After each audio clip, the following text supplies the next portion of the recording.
Are you ready for good talk? And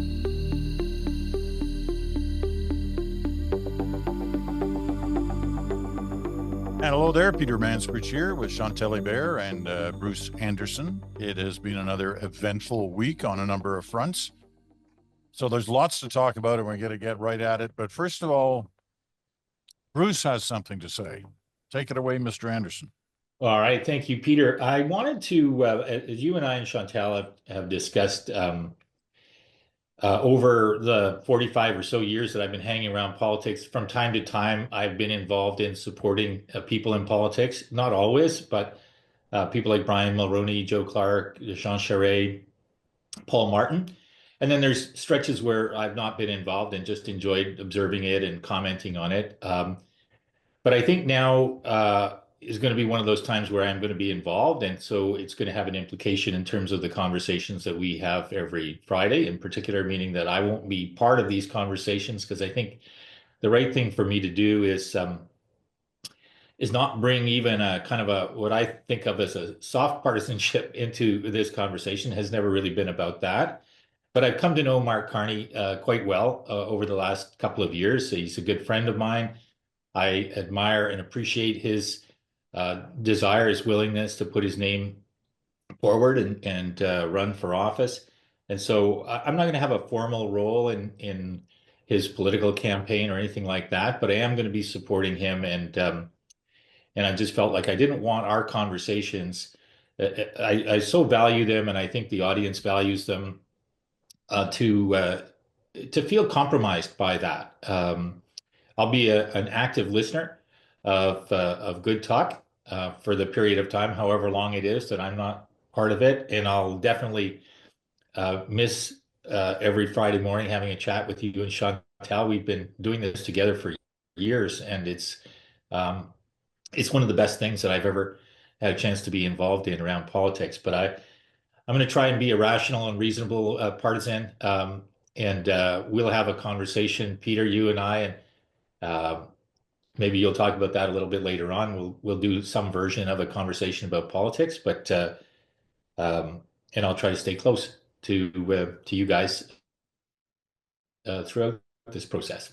Okay, let me make a couple of quick points. I saw Well, Chantal. be Rational, reasonable. I reasonable. can sense that you'll be listening, thinking the media is doing a number on it again. Yes. Oh, Um, the other thing is that's been on my mind, and Chantal had you and I were talking about this a minute ago, is that I'm obviously part of the reason why I'm going to get involved a little bit more is I do think that there's some very important issues. People will have different points of view, and I respect that about what the best solutions to those are. But the Canada-US issue is something that's very important to me, and I've taken on a role being involved in a kind of a national initiative of labor and business organizations that are active on that. And so that's something that's occupying a lot of my time and energy as well, and will be, I'm sure, for some time to come. okay, a couple of quick points. As Bruce has suggested, this is for the length of the leadership campaign in the Liberal Party, and we'll make a decision at the end of that as to what happens. But the intention is that Bruce comes back to good talk once that is over. The other thing is, as John Turner used to say, if you believe in democracy, you got to participate. And Bruce has always believed in that as he ran through the list of former conservative and former liberal leaders and prime ministers that he's worked with over the years. Um, he's never been shy about getting involved during certain campaigns. And I think we all applaud that on the part of anybody who participates in the democratic functions that we have. Okay, let's get we'll keep Bruce for today anyway, so at least you know where he's coming from on some of these issues. But Chantal, why don't you start us first? So I want to start on what we've witnessed so far. I mean, the three alleged heavyweights in the Liberal campaign will be getting in over the next couple of days. Carney was yesterday, Karina Gould and Christian Freeland over this weekend. So we really only have one to go on so far, and that was watching Carney's debut yesterday in Edmonton, a couple of days after he debuted, in effect, on the Jon Stewart Daily Show in the U.S. But what was your sense of yesterday, which was the kind of official launch of the much heralded, much awaited Carney campaign? I think Mark Carney is going to need a few more pros like Bruce if he's going to succeed in this venture. What I saw yesterday, let me give you some context, nitty-gritty context. I wasn't in Edmonton, obviously. I was watching this on CPAC. And for a whole half hour before the event actually finally started, what you got to see on CPAC was the making of what would be the background for the human background to Mr. Carney's speech. Some fair amount of confusion. At first, the people who would, I presume, volunteered to serve as background, nobody seemed to have thought there are small things, but they matter. You need to sweat the details, especially in a short campaign. Nobody had bothered to kind of tell them, please leave your coats here. And then there was a point, I was sitting on a train watching all this where I was thinking, which of these people will be the first to faint from having to stand there for an hour with a winter coat on? And then that got rearranged. It looked like a community television event. That's a charitable way of putting the way this was organized. Then Mr. Carney came. A few remarks on that, and that doesn't go to substance, but more to impressions. I guess the impression was the goal was to show that he's not terribly slick, because that was what came out of the entire event. But if I were the people around him, I would strongly advise Mr. Carney to never bring a text that is full sentences to a podium. And why is that? And I do a fair bit of public speaking. When you bring a text that is in full sentences, you will end up reading. And when you're reading, you are actually not connecting, not to the audience in the room and not to the audience that is watching on TV. There was nothing in what he had to say that required to be terribly careful about the wording of anything. But he ended up reading those full sentences, and he only really came to life when he was off script. The news conference on that score was better than the actual presentation, so they need to free him from that. It's going to come up. So I listened to French radio this morning and what they had to say about what is in the Quebec media. There are people who asked me last night, does he get points for speaking French in Edmonton? The answer to that is very simple. You lose points by not speaking French in Edmonton. You don't win them. It's a given. You want to be prime minister, you should be able to say a few words in French anywhere in Canada. That's basically the first rule of Canadian politics. But as French, I think he should spend a bit more time speaking French to people on his team so that he gets more of the rest of it. You can see his understanding is to the level. And he got, for this event and for what was played here in Quebec this morning, he got a pass and not a fail.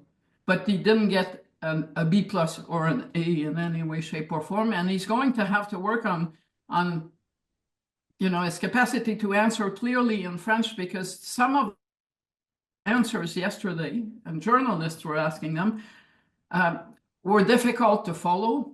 And on a debate for a podium, he's not going to get a second chance on those answers. When Yves-François Blanchet goes after him, as he will, in French, the answer has to come out crystal clear. So and I don't believe anything I saw yesterday is something that sets him back, but it does tell me that he does not, at this point, have the kind of organization that he would need in this very short campaign and in the circumstances to use the momentum that he does have going in to its maximum potential. All right. You do wonder, on a day one, whether some of it is day one nerves. in either language, because I agree in the formal presentation, it seemed to lack energy of a certain kind, and he didn't look comfortable. And it may be because we all three of us do speeches, and we know that when you read them, it's a much more of a challenge than when you just sort of let yourself go. However, Bruce, do you want to rebut any of this, or what's your sense? Well, no, I've learned through long experience. I'm not going to rebut Chantal on this, but I will offer my own thoughts on it. Let's just not cast them as a rebuttal, because then there might need to be a rebuttal to the rebuttal. But This will go on all morning. Here's what I think. Look, the reason that I'm supporting Mark is not that I think that he's the person in politics with the most honed political skills. It's almost precisely not that. It is that this is a time where I feel that the substance of the experience and the ideas that he has to offer are so important that for me, it isn't politics as usual. And that's a message that he delivered yesterday, or at least he said a number of times yesterday. These are unusual times, and the usual politics may be what some people want, but I'm not that. And I think that I feel a little bit like watching the commentary about this, and it's not to challenge the observations at all. It's a little bit like, the diving judges in Olympic events see a lot of things in dives that regular people don't see. Does that mean that regular people don't get something out of watching diving? I don't know. It doesn't mean that the observations are incorrect. So I'm not saying that. All I am saying is that it's normal for people in and around politics to look at these things that Chantal has raised and some others, and to say, well, that could have been better, that could have been better, that could have been better. So from my standpoint, I see Mark Carney as somebody who knows what the substance is that he wants to run on. And it is about a change in the direction of economic policy, and particularly around spending and investing and that sort of thing. A real sense of experience at dealing with economic crises. And he's a serious person. He has a sense of humor, and it was something that was on display a little bit during the interview that he did with Jon Stewart earlier in the week. But, yesterday, the first time he's done something like that, something just like that, the stakes would have been high, and there probably was a little bit of nervousness in there. So I also think that, and this is maybe from watching politicians over time, and maybe you guys see the same thing, that the first time a politician gives a speech isn't going to be the best version of that speech. You sort of learn from how it goes and the reaction to it and that sort of thing. I did, however, find myself thinking that the Q&A after the speech was quite interesting, because it was, to Chantal's point, there was no script. There were questions, and he gave answers. And the answers were interesting from my standpoint and on point. And they showed not a pugilism, but at least a kind of a repartee that I think is part of what people like to see in politics. So overall, yeah, I mean, I think this is a campaign that's coming together in 10 minutes, and it's going to get smoother as the days go on. A few points. A few rules of politics that Bruce knows really well. In politics, you need to manage expectations, i.e. in this case, and in most cases, especially in a competitive campaign, you need to beat expectations. I think by and large, anyone who watched yesterday felt that it fell below expectations. And frontrunners have a problem with that, because expectations are always high. So and the fact that the organization is coming together and on a dime, fine, except that this is the shortest leadership campaign the Liberals have ever held, so there won't be a lot of time to pause. Second, I was listening to Bruce talking about, people in the political bubble who make observations, but not or everyday people. And I suddenly felt a sense of déjà vu. Twice And that would be when John Turner first reappeared to run for the Liberal leadership in 1984. And then when Kim Campbell ran in 1993 and did the first all candidates debate and was really not strong enough. And it was noted on both occasions that one was very rusty and that the other wasn't quite as good as expected. And those things did matter because in the end, you saw them again and again and again in the election campaign that quickly followed. And it led to the disappearance of a strong lead at the beginning of a campaign and a result that was catastrophic by comparison to expectations. So yes, I think it does matter that people who are inside the Beltway see things on that first day, that if they're not really quickly corrected, will or have in the past been the first signs of things to come. And I remember being told back then that this was too harsh. I probably didn't like Kim Campbell, which was why I thought the party should be worried about how she came across. John Turner didn't really have a knack of interacting with female journalists because they weren't very much around in his first political incarnation. Still, you know, I fast forward to the day when I'm covering John Turner and he's apologizing for giving a pat on the bottom of his female associates because that's his way of expressing appreciation. And I think there's no room in this campaign for second chances or excuses. And I am sure that Ms. Freeland's organization and organizers who are very seasoned have taken note of all that they saw yesterday. Well, let's talk about Freeland because, I mean, not taking anything away from Karina Gould, who's apparently going to jump into the race tomorrow. The two front runners are clearly Freeland and Carney. Assuming Freeland goes ahead and announces on Sunday, and there's no reason to believe she's not going to, but, you know, until she does, she hasn't. What are the expectations there? Who wants to start that?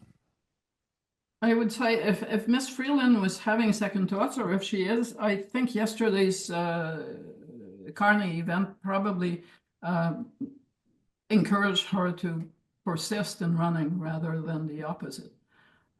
She has published today or open letters in the Star and the Devoir about how to deal with Donald Trump. And I can see that both Mark Carney and Chrystia Freeland agree on one thing, and that is not good for Karina Gould. And they agree on the fact that this campaign, they want this leadership campaign to be about who can best manage the relationship with Donald Trump. Karina Gould has many qualities, but she does not bring a lot of trade and economic credentials to her leadership campaign. And that text in both papers, I have to say, it was a strong text. I read the French version, and it was an interesting read. It was very combative. It didn't sound at all like a Justin Trudeau news conference when he talks about Canada-US relations, or the way it sounded before. But in the end, she will still have to fight. And on this, she has a disadvantage versus Mark Carney. She will still have to fight the fact that if you pull out pictures of Chrystia Freeland from her time in politics, Justin Trudeau is standing next to her in half or three quarters of those pictures. It's going to be really, really hard to uncouple that easily. And it's going to be hard to say these fiscal decisions were not the right ones when you were the finance minister. At some point, does that mean you were just a yes person? And why didn't you quit earlier if you believed we were not taking the right direction? So there will be many questions asked of Chrystia Freeland. And I'm curious to see how her organization fares. Just from looking at and I know that people like Bruce are jumping in now to the Carney team, but, you know, the more seasoned organizers at the top of the pyramid seem to be on the Freeland side. So I'm curious to see where that leads to on Sunday. What do you mean by that? Well, the former campaign director, Bevan, who quit, told Trudeau, I can't run another campaign because I don't believe you can win. is working with her. So is Tom Allison, who is a fairly seasoned organizer. And when you look on the other side, there are lots of people involved with Canada 2020, this think tank organization, who are into Carney's organization. But organizing Canada 2020 events and running a leadership and a competitive election campaign are two different things. And whoever is leader is going to have to turn around on a dime to jump into an election campaign at this rate. So it helps to have people who have actually organized national campaign on board in a full-time capacity, not in a sounding board capacity, which is a very different proposition than working full-time for a candidate. All right, Bruce. Well, where to start? Look, I think that the point I want to make about the judging the communications chops, pardon me, isn't that it doesn't matter. It's that I think that there is a reasonable chance that people will look at this next period in politics and say, this is such an unusual time that we want to judge on different criteria. Because if communications chops are the only thing that matter or the most important thing, then I think it's fair to say that Pierre Poilievre is a very effective communicator. And in that context, maybe he runs away with the election because when it comes to those skills, a kind of a backdrop that works, the accoutrement of an effective event, he's very good at it. I don't happen to agree with the substance of what he's got on offer, and sometimes I don't see enough substance. So, did Mark Carney's event yesterday kind of hit that level? No, it didn't. On the other hand, I'm kind of looking at this as, from a personal standpoint, from the standpoint of I just want to know who has the best answers here. And I think that there will be voters for whom that is the way that they approach this. So I wasn't trying to diminish the importance of analysis of those things, but I do think there's a counter argument there, and it's one that obviously matters to me.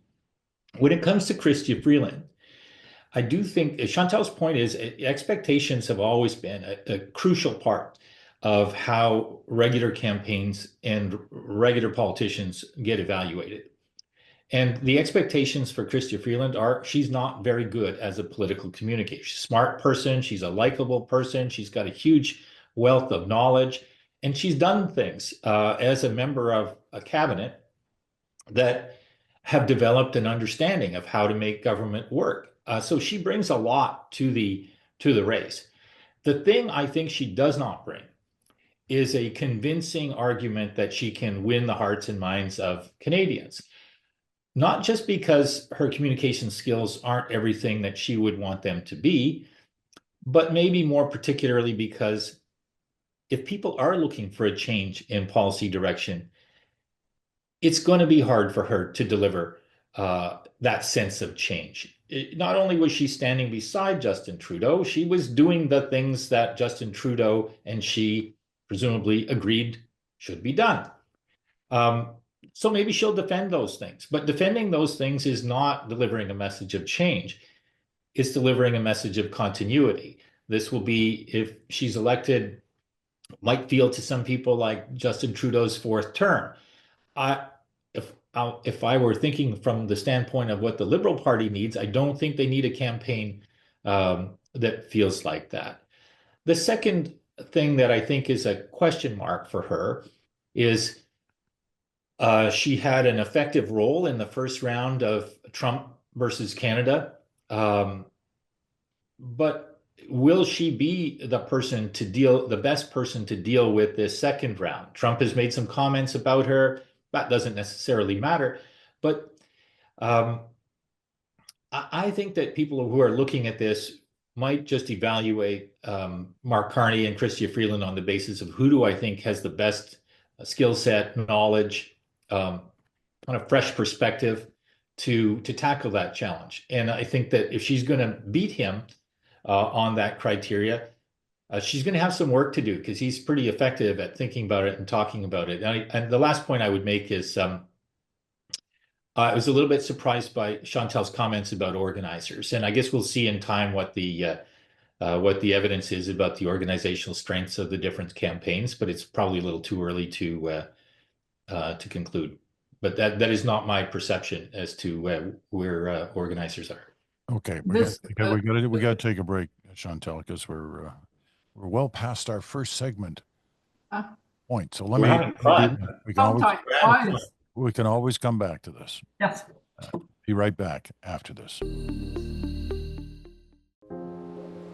Growing up, I didn't have a positive sense of self-identity as an Indigenous person, but being a mother changes everything. I decided that, I want better for her. I was self-taught seamstress. Using TikTok has allowed me to expand my home-based business into my first storefront. We doubled our space within 6 months. For my daughter to see me grow has been extremely powerful because I am that representation for her. And welcome back. You're listening to Good Talk for this Friday. Chantal Hébert, Bruce Anderson here. You're listening on Sirius XM, Channel 167, Canada Talks, or on your favorite podcast platform, or you're watching us on our very successful YouTube channel. Glad to have you with us, whatever venue you are listening on. I want to move this conversation on a little bit here before we totally run out of time. A month ago, the conversation surrounding the election was this election campaign upcoming later this year would be about the carbon tax. And it had been, framed that way, obviously, by Pierre Poilievre, calling it the carbon tax election. If that was true then, and that's debatable, but if it was true then, it certainly appears now it's not going to be the case, because the two leading candidates in the Liberal leadership campaign, one for sure and the other possibly, is going to water down the carbon tax, either eliminate it or water it down somewhat, to the point where it may not be the campaign issue, and quite likely the campaign issue will be something to do with Donald Trump. What kind of a box has this put Pierre Poilievre in, who, looks confident as ever, but you got to wonder whether they're getting a little edgy there, you get a little nervous, even with a 20, 25-point lead. Chantal, can you start us on this segment? I think it's a box that he should send to recycling. The axe that tax Justin Trudeau is bad, and everybody else is Justin Trudeau by proxy. I don't think that's going to work. I think not because there aren't cases that Mr. Poilievre could still prosecute on both fronts, but I believe the electorate is moving and has moved elsewhere. Yes, it seems clear from their comments or comments from people associated with them that both Ms. Freeland and Mr. Carney will distance themselves or perhaps get totally rid of the carbon tax as we know it when it applies to consumers. And on that score, they will both have, but especially Mr. Carney, to make sure that they keep people like Stephen Guilbeault or Catherine McKenna, who have been the flag bearers for the climate change policy of the government successively, inside the tent and not outside the tent, saying this is such a setback to the agenda that we can't support it anymore, because that would hurt the Liberals objectively. I believe that's doable, and the fact that the Liberal Party is not about to turn this campaign into a plebiscite, are you for or against the carbon tax, is probably good news. That's the last thing they need to do, frankly. As for Justin Trudeau, even with Chrystia Freeland's close association to Justin Trudeau, he is gone. Voters are looking at a different option in the next election. They're not going to be forever watching videos of Justin Trudeau and trying to fit Mr. Carney or Ms. Freeland in that box.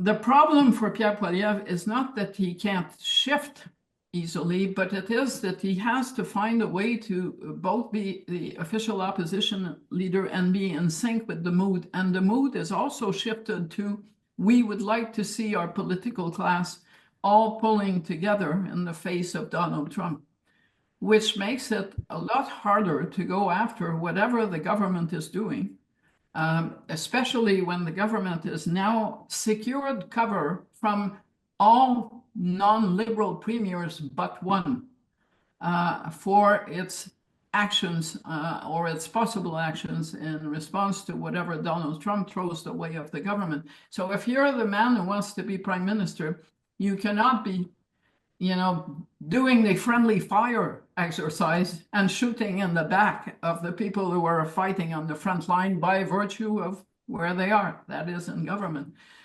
We saw another problem this week. Mr. Poilievre's base is in Alberta, and the Premier of Alberta has refused to sign on to the efforts that all of her colleagues have signed off on. But to make matters worse, the person at the center of this dynamic is not Justin Trudeau, it's the Premier of Ontario, Doug Ford. You can keep your seats in Alberta, as the Conservatives know, forever and sit in opposition forever. But Ontario voters, one, like the notion that the Premier is going around saying country before party and country before province. But also, he is the leading Conservative Premier in the country, and you cannot win an election, especially if you're Pierre Poilievre, not doing so well in Quebec, without doing fairly well in Ontario. So he finds himself in a weird place. Not the place that they would have ideally wanted to fight the election on. Does that mean that we're going to see a complete reversal in the polls?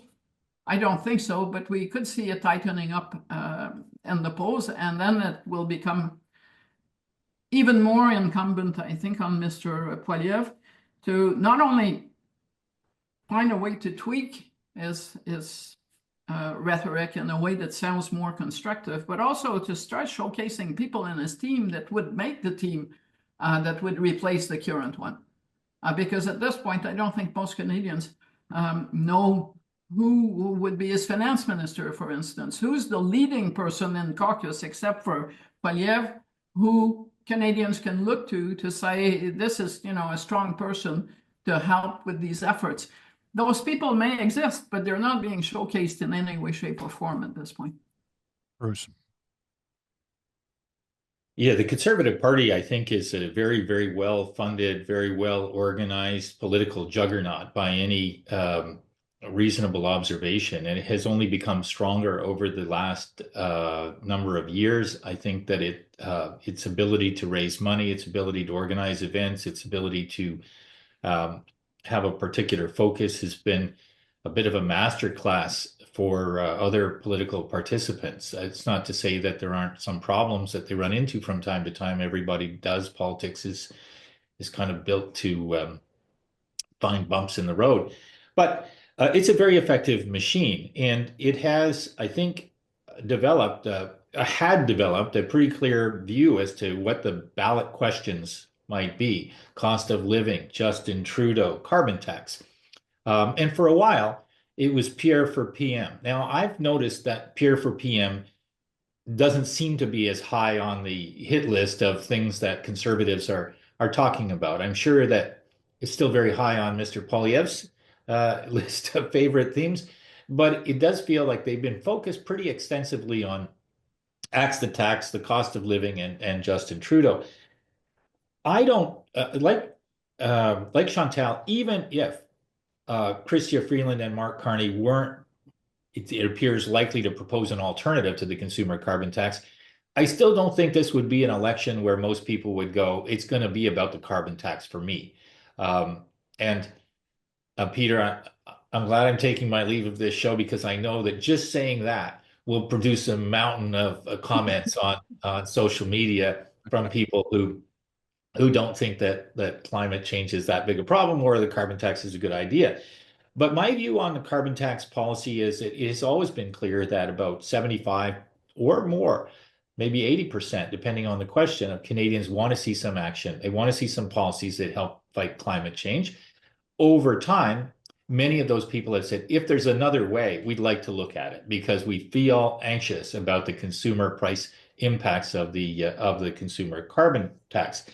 But I don't think it's going to be a centerpiece. I don't think Justin Trudeau is going to be part of the conversation either. And I think that's maybe the biggest awkwardness for the Conservative campaign as it's been developed up till now. I think that it was so easy to rally frustration with Mr. Trudeau, and Mr. Trudeau was so visible all the time that they almost didn't have to do anything to kind of raise money and raise hackles in a way that was useful for the Conservative Party. And I watched Mr. Trudeau's presser yesterday after the event that he did in Windsor.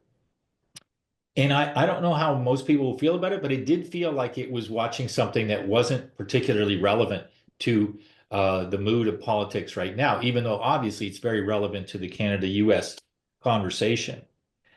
So what I see now with the Conservative Party is that they're throwing a bunch of different arguments, in particular against Mark Carney, but we'll see them against Karina Gould and Chrystia Freeland, no doubt. With Mark Carney, they're saying he's an insider. He's just like Justin. He's carbon tax Carney. Andrew Scheer even went on this kind of musing about if he was a cat, he'd be an inside cat. And I struggled to kind of understand what he was saying there. But and then there's this last, I don't know that any of that is really going to stick, personally. One of the issues that I am interested in, though, is this idea of him as a globalist. And a globalist as an idea or as a political argument kind of resonates with a certain core, I think, of the Conservative base, who, don't think that politicians from Canada should go to the World Economic Forum. My experience as a pollster is most people don't know what politicians are talking about when they say, how can you be a globalist? How could you go to the World Economic Forum?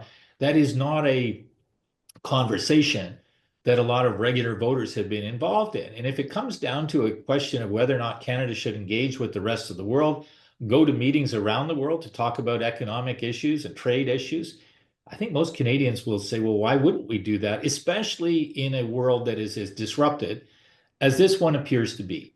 So that could be a key difference going forward between the Liberals and the Conservatives, is the degree to which we want to diversify our economic relationships and being part of a global conversation and revisiting our kind of trade and defense alliances is an important part of the discussion. All right. We've got to weigh in on this inside-outside cat thing. And, Good Talk does have a resident cat. And it appears Where is that cat today? It appears almost weekly. Guys, in the background, Chantal shot. Sadly, you will never see that cat again. Oh no! It's gone. It's I'm sorry. it did not do well over the Christmas break. It was an elderly cat, and it has gone on to a better place. Oh, well, He was a good cat for you. It was. Now you're going to get more emails now. Yes, it was the most popular Cat. image on our and she was an inside cat, so I'm not sure why it should be insulting. She was a great cat, and she loved politics for some reason. Doesn't love an inside cat. Yeah. What's wrong with an inside cat that doesn't kill birds? Was it clawed as well? So it would claw your furniture? No, I don't do that. I'm not a couch lover to the point of doing that to a cat. Things people do to cats. Before we take our final break, is there anything you want to say on the more substantive end of this stuff?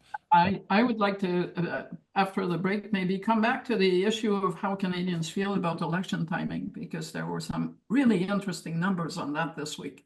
And it does relate to a message to Mr. Poilievre. So maybe... Tell me about it. Okay. No. So it was a léger poll, and basically the question was simple. Do you want an election now? Do you want an election in the spring? Do you want an election in the fall? The numbers that I found really interesting, Canadians are split three ways. But the notion that there's this big push, let's have an election and get this resolved, that poll did not say that. It showed 29% wanted an election now, which is basically the Conservative base. So the issue of let's do this because Trump and Poilievre is ready to take over, it does not resonate very loudly. On the contrary, when you looked at the poll, it seemed to say we would like to have a chance to look at other options before we have to decide. So that was, I thought, a really interesting number. And then I looked at the number, about 1/3 are saying we should wait till next fall, the natural end of the term. But when you broke down that number, 53% of people who identify with the NDP were so the majority of the people who are saying, let's wait till fall, are people who identify with the New Democrats. And interestingly enough, the next day, I have a hard time, and I've said it before, following Mr. Singh's train of thoughts on election timing. A day later, I think he wrote to the Prime Minister to say Parliament should sit because of the Canada-US file. And I was thinking, but this is the same person who said the second Parliament sits, I want to bring down the government. So I'm not too sure where all that sits, but it does tell me that maybe a majority of the people who are inclined to look at the NDP as an option are saying you guys are not doing well enough for us to want to rush with you to an election this spring. Bruce, you spend a lot of your day crunching numbers. Have you got 30 seconds on that? Well, I just love hearing Chantal break down polling results and look at the subgroups and bring that forward. She's very good at it, and it's what I've been doing for a long time. I think that's right. I think that the essence of what she's saying is that the public would kind of look at this situation and say, look, things are urgent right now. They're really important, but do we need emergency surgery like tomorrow? Or do we need to kind of be careful and take the measure of the way that events unfold and look for the best choices available? Well, who have Canadians always been? They have tended to always give us some good choices, take the time necessary. And the difference between an election in February or May or October is not going to be material for many people. Even the people who, in the answer to that Leger question, said sooner rather than later, my estimation is come March or April, there's likely to say, well, what's wrong with October? October is when it was going to be, and it's soon enough. So I think there's fluidity in public opinion there, except among the conservative base. And I think the reason why they're so anxious is partly because they see this opportunity to win right now, and they might be worried that it won't be as strong down the road. All right. We're going to take our final break, come back on the Trump question. We'll be back right after this.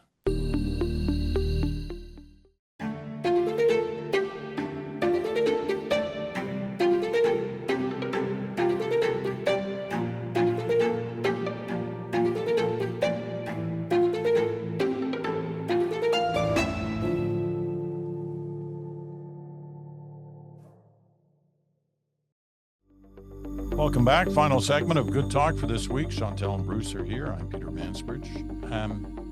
So Monday, we're only literally hours away from Donald Trump officially taking power as president of the United States after the inauguration on Monday. I think it's at 12 noon, and it's, he's president as of that moment.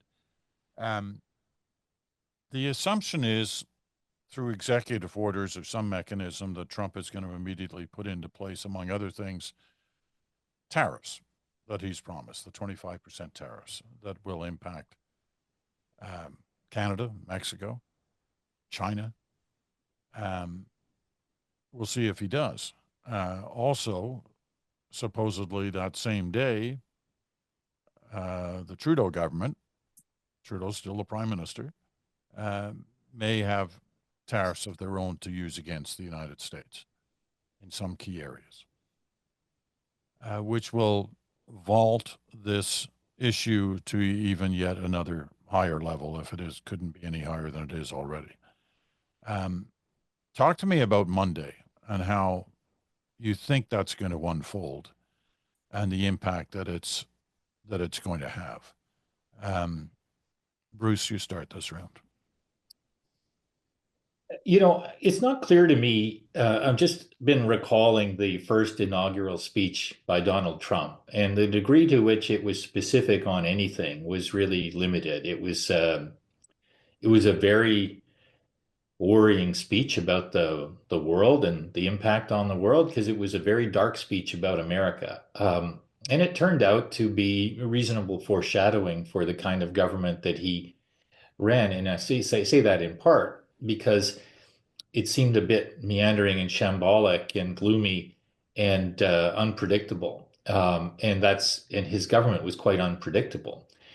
This version of Trump's administration, I don't think will be quite as unpredictable. I think that there are more people with substantive experience that have been put into key places that will carry through on the stated intention to put tariffs in place, probably at a high level, to some degree with a view that these can be negotiated over time.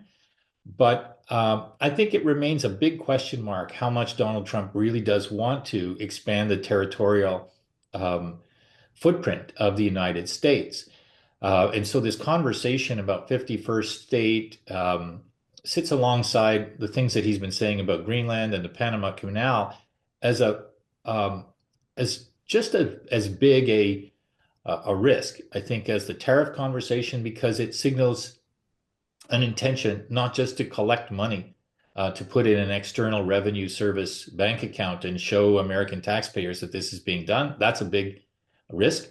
But because it might be that Americans decide in significant numbers that they like the idea of the expansion of America's footprint and that they don't see the risks to it or the insult that's embedded in it.